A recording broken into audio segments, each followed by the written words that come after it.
Hello everyone, this is basic concept of angle. What is angle? जब दो straight line एक जगह meet करते हैं वहाँ जो क्लाइनेशन बनता है that is called angle. First zero angle. Zero angle क्या है? जब दो लाइन एक के ऊपर एक हो और कोई एंगल क्लाइनेशन ना हो, कोई एक ये एक रे है दूसरा रे भी इसके ऊपर ही, तो यहाँ पे कोई एंगल नहीं बना, that is called zero angle. And what is right angle? हम लोग एक्यूट एंगल से पहले राइट एंगल को समझते हैं. राइट एंगल है कि राइट एंगल एक स्ट्रेट लाइन दूसरा परपेंडिकुलर लाइन जब बनता है तो ये राइट एंगल फॉर्म करता है. ये कितने डिग्री का होता है? 90 डिग्री का. ये 90 degree is called right angle. And second acute angle. Acute angle जो है वो 0 टू 90 डिग्री के बीच में होता है. 0 डिग्री टू 90 डिग्री के बीच में जो होता है that is called between 0 to 90 degree is called acute angle. Between 0 to 90 degree called acute angle. मतलब आप 90 डिग्री के साइड में ही झुका हो, ये इस साइड ना हो.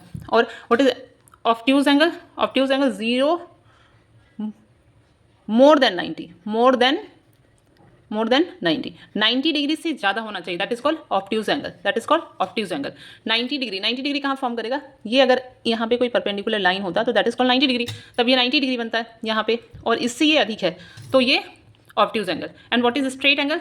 जब एक रेज इधर हो और दूसरा रेज इधर हो, मतलब ये पूरा एंगल फॉर्म करे, that is called straight angle. And it is 180 degree. It is 180 degree. मतलब 90 डिग्री जो है वो राइट एंगल है और 180 डिग्री जो स्ट्रेट एंगल है. और ये आपको 90 डिग्री से अधिक, more than 90 degree and less then 180 degree, less than 180 degree, that is called obtuse angle. और 0 to 90 degree is called acute angle. Thank you. अब हम लोग कुछ फिलअप करते हैं जिससे हम लोग का एंगल क्लियर हो जाए. And question number A, an angle whose measure is equal to 90 degree, जिसका 90 डिग्री हो. एंड 90 डिग्री कैसे बनता है? It is 90 degree.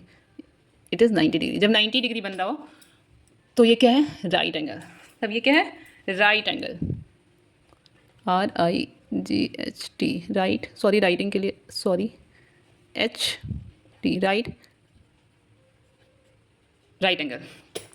And question number B, an obtuse angle measure more than dash degree and less than dash.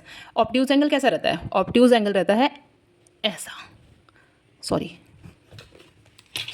मैं scale से draw करके दिखाती हूँ. ऑब्ट्यूज एंगल कैसा बनेगा? एक ऐसा लाइन और दूसरा ऐसा लाइन, और यहाँ पे जो एंगल फॉर्म होगा, मतलब ये 90 डिग्री कहाँ बनेगा? यहाँ. और ये 90 डिग्री से ज़्यादा, लेकिन क्या ये 180 डिग्री है? नहीं, 180 डिग्री तो ये स्ट्रेट लाइन होता है. 180 डिग्री से ये कम है, मतलब more than 90 degree,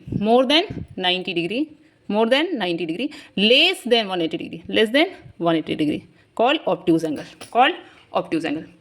an angle has, एक मिनट इसको लिखने दीजिए,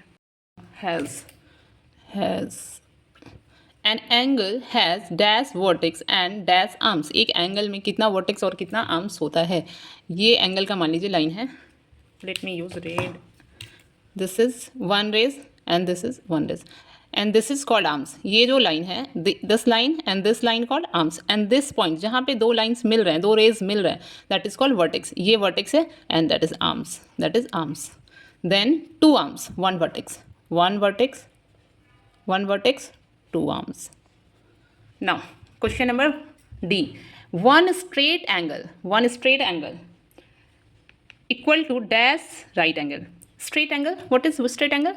This is called straight angle. यहाँ पे एक रेज इधर और एक रेज इधर और एक रेज, यहाँ पे पूरा ऐसे half circle, semi circle angle बनाए, that is called straight angle. और ये कितने डिग्री का होता है? 180 डिग्री. That is 180 degree. अगर हम लोग इसको बीच में परपेंडिकुलर लाइन डालते हैं तो एक इधर राइट एंगल बनता है और एक इधर राइट एंगल बनता है. मीन्स स्ट्रेट एंगल में टू राइट एंगल है. बन रहा है. टू राइट एंगल कैसे?